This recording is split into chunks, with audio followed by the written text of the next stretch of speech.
جان قربان آقا صلی اللہ علیہ وسلم پر ہفتے کا روز صبح پاکستان نے ڈونلڈ ٹرمپ کو نوبل انعام کے لیے نامزد کیا، یعنی پاکستان نے ایک تجویز پیش کی کہ نیکسٹ نوبل انعام، امن کا نوبل انعام وہ ڈونلڈ ٹرمپ کو دیا جائے۔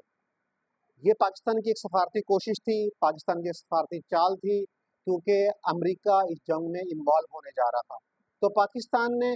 اس پر ایک پتا پھینکا کہ شاید اس طریقے سے امریکہ وہ تھوڑا سا بیک فٹ پہ جائے اور ایران اسرائیل وار میں ڈائریکٹلی امریکہ انوالو نہ ہو، کیونکہ جب اس کو نوبل انعام کے لیے نامزد کیا جا رہا ہے، ظاہر ہے فوری طور پر تو نوبل انعام نہیں ملنا، لیکن ایک پرپوزل تھی، تجویز تھی، شاید اس کی وہ لاج رکھتے ہوئے اپنے آپ کو تھوڑا سا سائڈ پہ رکھے اس ایران اسرائیل جنگ کے معاملے میں۔ لیکن اس اعلان کو محض 24 گھنٹے بھی گزرے تھے کہ 24 گھنٹوں کے بعد ہی ٹرمپ نے امریکہ کی طرف سے اعلان کر دیا کہ اس نے ایران کے جوہری مقامات 3 مقامات اس پر حملہ کر دیا اور ان تنصیبات کو ختم کر دیا ہے، نقصان پہنچایا ہے۔ اب ایک جانب امن کی بات کی جا رہی ہے اور دوسری جانب یہ جنگ کی کیفیت ہے۔ یہ بڑا عجیب معاملہ ہے، بڑی عجیب صورتحال ہے۔ حالانکہ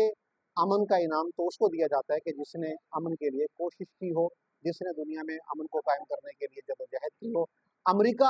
تو مسلسل خون ریزی کر رہا ہے، اور نہ صرف خون ریزی کر رہا ہے بلکہ اسرائیل جو اس وقت سب سے بڑی دہشت گرد اسٹیٹ بن چکی ہے، امریکہ اس کی پس پشت پر ہے، اور دنیا کو صاف معلوم ہے کہ اگر امریکہ اسرائیل کی سرپرستی نہ کرے تو اسرائیل شاید 1 ماہ بھی سروائیو نہ کر سکے، یہ امریکہ کی سرپرستی کی وجہ سے ہے۔ اور اس وقت جتنا بھی خون خرابہ کیا جا رہا ہے، غزہ کو آپ دیکھیں اور ابھی حالیہ میں ایران کو دیکھیں، اس سے پہلے لیبیا کی مثال سامنے ہے، اردن کی مثال سامنے ہے، شام کے اندر بھی خون ریزی ہوئی ہے، تو وہ ساری اسرائیل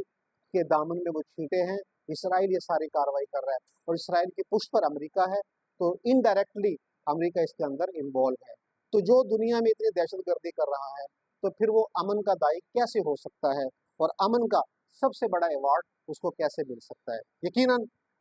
یہ ایک سوال ہے اور سوچنے کی بات ہے، اور دنیا اس پر سوچ رہی ہے۔ ٹھیک ہے جی۔